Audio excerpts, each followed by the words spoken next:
There's a moment in every life when the world feels too big to touch, when your dreams seem oversized, impossible, unreachable. And then you hear a story that changes everything. This is one of those stories. It began over 2,000 years ago, in a kingdom most people couldn't point to on a map, a place called Macedon. Rough hills, dusty roads, not exactly the center of the world, and yet it produced a boy who would refuse to accept limits. His name was Alexander. People like to talk about what he conquered, how far he marched, and how many cities he took. But that's not the part that matters most. The real story starts long before the battles, in the quiet moments that shaped him. As a child, Alexander grew up listening to his mother speak of gods and destiny. She insisted he was meant for something extraordinary. His father, King Philip II, didn't deal in destiny. He dealt in reality. He was the kind of man who carved kingdoms out of chaos, one brutal decision at a time. Alexander grew up in that tug-of-war. Myth on one side, discipline on the other. And somewhere between those two forces, a fire started. When he was 13, his father hired a tutor. Not just any tutor, Aristotle, one of the greatest minds humanity has ever produced. Imagine being taught logic, ethics, medicine by the person who practically invented them. Imagine being told that the world is vast and full of mysteries, waiting for someone bold enough to go and look. You can almost feel something shift inside the boy, a sense that the horizon wasn't a boundary. It was an invitation.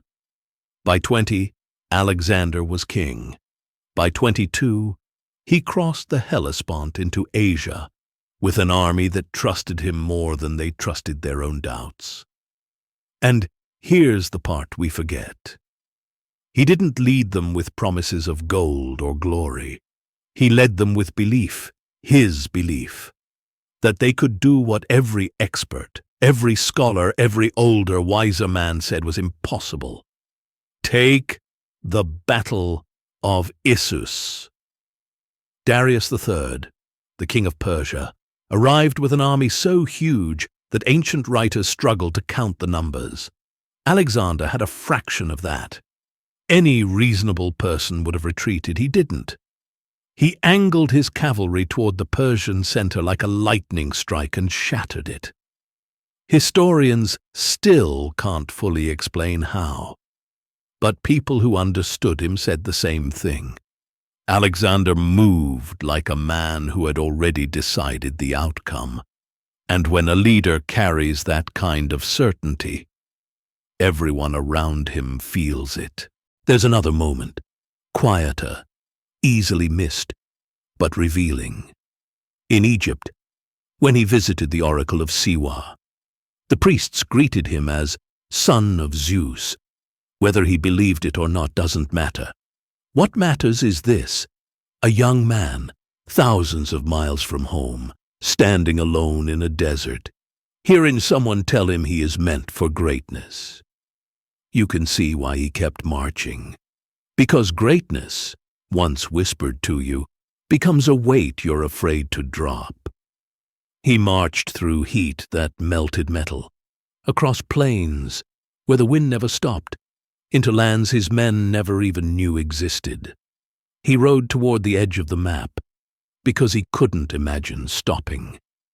And that's where the story shifts from victory into something more complicated. The farther he went, the more he chased a ghost. Not a man, not a nation, not an empire, but a feeling.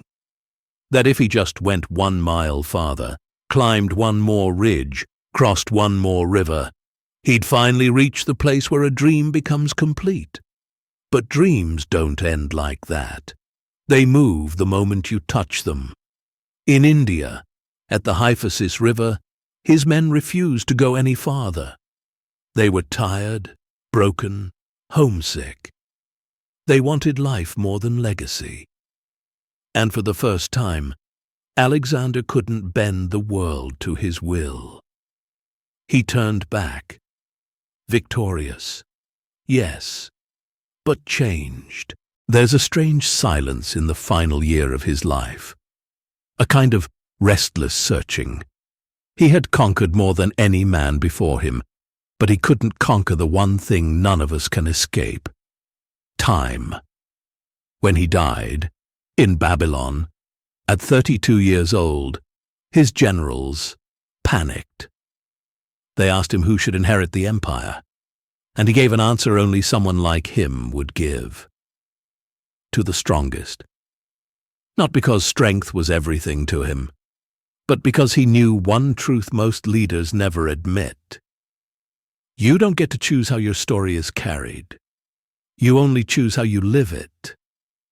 And maybe that's the real reason we still talk about him. Maybe it's not the cities he built, or the languages he spread, or the empire that fractured the moment he was gone.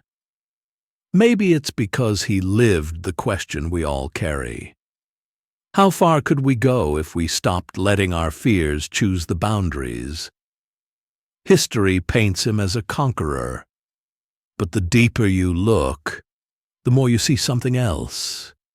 A young man who couldn't stand the idea of a life half-lived. Someone who believed the world opens itself to people bold enough to knock on its doors, even when those doors look locked.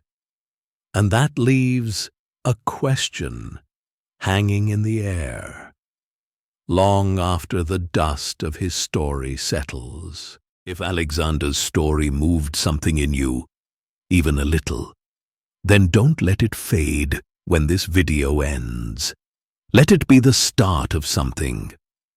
My channel, History That Inspires, is built for people who want more than information. It's for people who want fuel, perspective, a spark that helps them push a little farther in their own lives. So if you want to keep growing, if you want stories that challenge you, lift you, and remind you what you're capable of, then hit subscribe. Join this community of people who refuse to live small, because the world remembers the brave. And your story isn't done yet.